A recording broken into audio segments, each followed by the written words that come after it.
Bonjour à toutes et à tous, vous écoutez Cinécast. Salut Thibaut. Salut Guillaume. Cinécast, c'est le podcast qui chaque semaine vous recommande des films à voir au cinéma, en streaming ou VOD. Aujourd'hui, il est question de cinéma puisqu'on vous parle d'un film qui est sorti en France et en Belgique ce 25 janvier 2023. Ça fait bizarre de le dire. Quoi, parce que les films qui sortent en streaming, c'est pas du cinéma, monsieur? Si.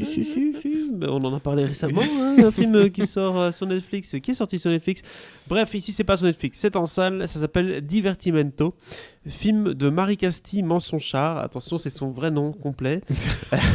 Mais on pourrait croire que tu dis Mensonchard. Non, c'est son vrai nom. Marie Castille Mensonchard, dont on avait déjà parlé dans le podcast. Non pas pour un de ses films, mais pour autre chose. Je ne sais plus dans quel contexte on en avait parlé, mais en tout cas, c'est une réalisatrice française qui a fait beaucoup dans le social, on va dire. Des films sociaux principalement, un peu de comédie aussi parfois.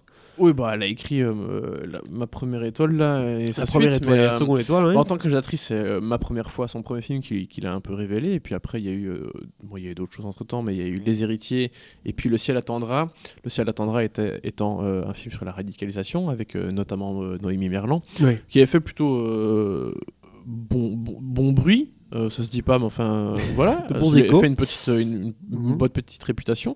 Puis il y a eu La Fête des Mères que je n'ai pas vu, mais rien que le titre, ça me donne pas envie de le voir. Et puis il y a eu Goodman. Je sais plus si on en avait parlé dans le podcast, mais tu as l'air de me dire que non. Si, je pense que oui, c'est là qu'on avait parlé. Qui parlait de la transidentité, toujours avec Noémie Merlan et Soko, et Vincent de Dienne. Ça a beaucoup fait parler de lui, mais pas dans le bon sens. Donc là, autant dans les films précédents, c'était plutôt des films à elle, qu'elle écrivait. Ici, c'est plutôt une petite commande, histoire de se faire un peu discrète. Et il y a un peu moins le cachet film d'auteur que sur les autres. On va pas se mentir, on se rapproche d'une catégorie qu'on connaît bien dans le cinéma français. C'est un film de concert. Je sens déjà tous les films que tu vas me citer après. On en a déjà parlé dans le podcast. Il y a ceci, cela. Le concert, le brio, ce que tu veux. Voilà, il y en a beaucoup. Donc c'est un film qui parle de quoi? Ça parle d'une fille de 17 ans qui s'appelle Zaya, qui rêve de devenir chef d'orchestre. Voilà. Décidément, c'est donc le deuxième film de la semaine. Comme l'Iatar. Sa sœur jumelle Fetouma, elle, veut être violoncelliste professionnelle. Et elles sont bercées depuis leur putain d'enfance dans la musique symphonique, classique, de manière générale. Oui. Et donc elles souhaitent à leur tour la rendre accessible à tous et à toutes dans tous les territoires. Alors comment peut-on accomplir ce rêve ambitieux en 1995, en 1995 pour nos amis du Sud, quand on est une femme d'origine algérienne et qu'on vient de la Seine-Saint-Denis? Donc avec détermination, avec passion, avec courage et surtout avec le projet incroyable de créer leur propre orchestre qui s'appelle Divertimento. Tout ça est basé sur une histoire vraie. C'est vrai? Eh oui. On ne sait jamais. On regarde en tout cas un extrait de la bande-annonce.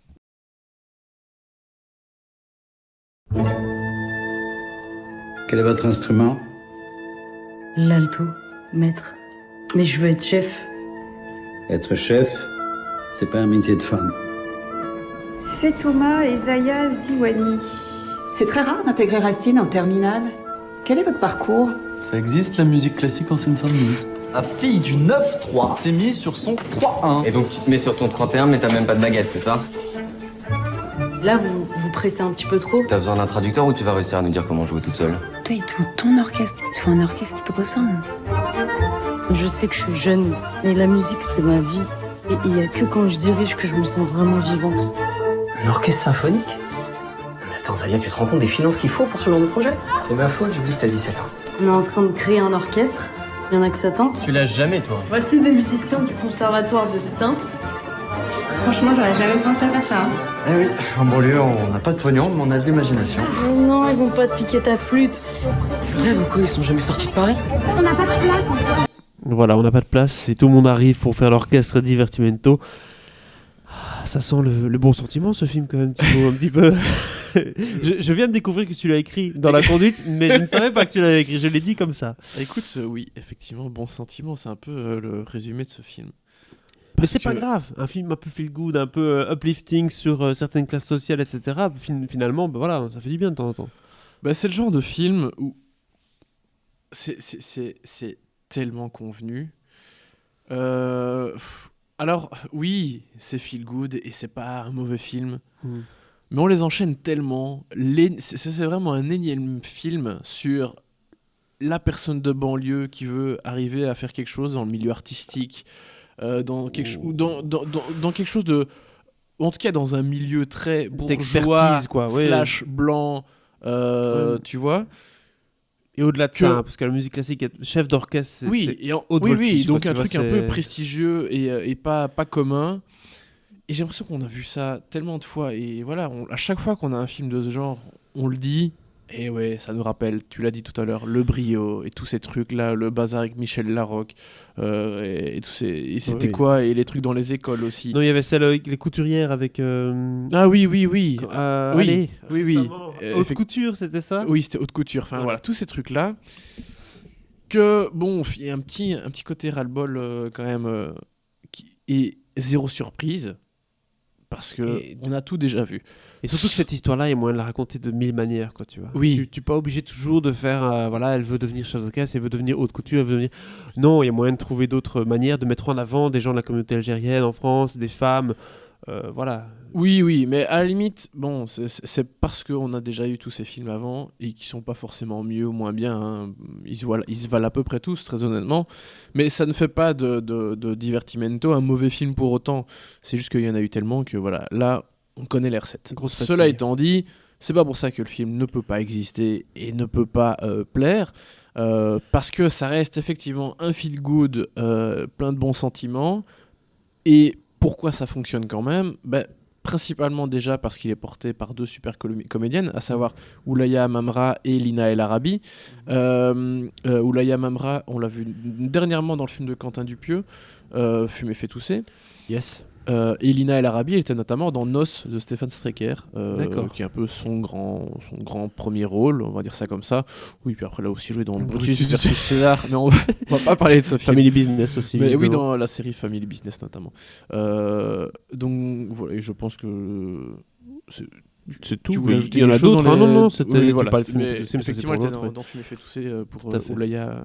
Ah, et dans The Little Drummer Girl, la série de Park Chan-wook avec Florence Pugh. Et Citoyen de l'heure avec Cadmerat, bien entendu, ça doit le dire. D'accord, je n'ai pas vu ce film.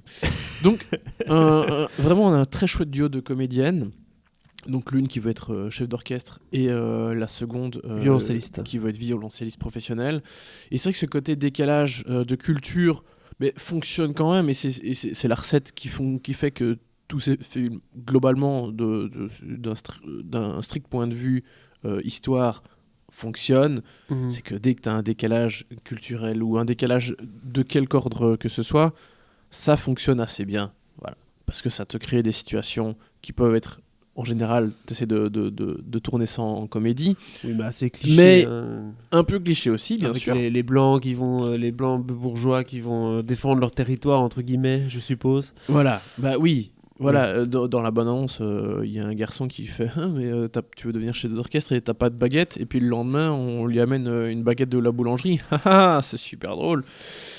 Et quelque part, ça montre un peu les maux, c'est toujours la même chose, de la société, qui s'améliorent ou pas, ça reste à voir, mais qui sont quand même présents. Évidemment, ici, c'est une histoire vraie et en tout cas c'est basé sur une histoire vraie, et on apprend que cette jeune fille à l'époque a réussi à faire carrière comme chef d'orchestre. Et tant mieux, surtout qu'on le disait notamment dans le podcast sur Tar, des chefs d'orchestre c'est très masculin. D'ailleurs c'est ce que le personnage de Nils Astrup dit ici dans la bande-annonce au début. Chef d'orchestre c'est un métier de mec, quoi. Les gonzesses, vous allez à la cuisine, vous faites autre chose, mais pas chef d'orchestre. Et donc, encore, même le milieu des chefs de cuisine, beaucoup d'hommes quand même. En plus, c'est vrai. C'est compliqué aussi. Mais attends, on va leur donner des idées là. C'est une jeune fille de banlieue qui veut devenir chef cuisine. Ah non, c'est bon. Mais enfin voilà, on a déjà vu ça fonctionne. Qu'est-ce que tu veux que je te dise de plus? En vrai, c'est un peu dommage parce que oui, c'est les mêmes recettes qu'on refait encore et encore et encore. Mais c'est pas déplaisant et c'est pas raté non plus. C'est parce qu'on en voit beaucoup. Maintenant, si vous venez comme ça à blanc, vous allez peut-être très bien aimer ce film sans souci. Oui. Il y a peut-être une fatigue chez certaines personnes qu'il n'y a pas chez d'autres. Oui, c'est parce qu'on voit à peu près tout et qu'on a tout déjà vu, tous ces artifices, les relations, la façon d'accepter, l'acceptation dans la famille aussi. Parce qu'il y a toujours un moment où les parents ils peuvent te soutenir, mais il y a un moment où ils vont te sortir ça va pas. Fais autre chose, quoi. Ouais. Et puis on parlait de film de commande. Un film de commande, en général, c'est un film qui a peu d'originalité au-delà de son scénario, dans la mise en scène et tout. On va pas chercher grand-chose. Non.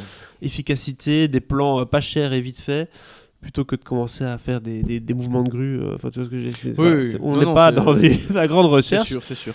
Enfin, j'espère quand même que ça permettra aussi à Oulaya Amra et Lina El Arabi de continuer leur carrière, qui sont plutôt très intéressantes pour l'instant. D'ailleurs, j'ai vu une des deux dans un court-métrage assez récemment, j'étais assez surpris. Aujourd'hui Non, pas aujourd'hui, mais il y a quelques jours. T'aurais pu. Mais oui, pur hasard. Parce que je pense que j'ai vu Divertimento le soir ou le lendemain et je savais pas. Très bien. Mais voilà, non, c'est assez anecdotique. Très classique, vu, 2 étoiles, effectivement. Voilà notre avis sur le film Divertimento qui sort au cinéma le 25 janvier en France et en Belgique. N'hésitez pas à nous dire dans les commentaires ce que vous avez pensé du film et surtout, abonnez-vous au podcast pour ne pas manquer nos prochaines recommandations.